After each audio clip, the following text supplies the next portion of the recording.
और गुवाहाटी में इस वक्त असम के नए मुख्यमंत्री के चुनाव को लेकर बीजेपी में माथापच्ची चल रही है। थोड़ी देर में ही बीजेपी विधायक दल की बैठक होगी। खबर यही आ रही कि सीएम पद के सबसे प्रबल दावेदार के रूप में हेमंत बिस्वा शर्मा का ही नाम सामने आ रहा है। सीएम सर्बानंद सोनोवाल के घर वो पहुंचे हैं।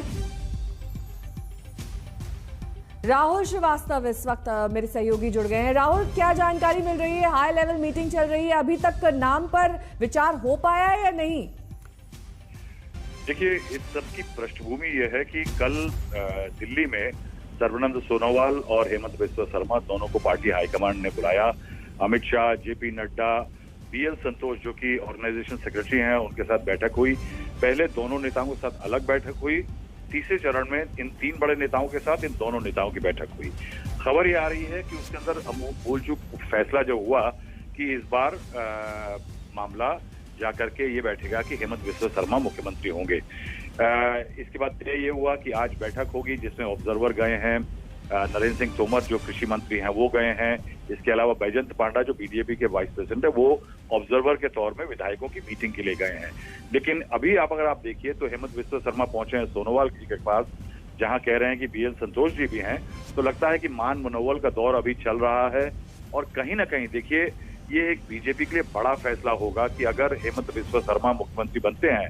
ये बीजेपी के इतिहास में कम ही हुआ है कि कांग्रेस या किसी पार्टी से बाहर से आया हुआ आदमी 5 सालों के वक्फे के बाद कुछ सालों के वक्फे के बाद मुख्यमंत्री बन जाए।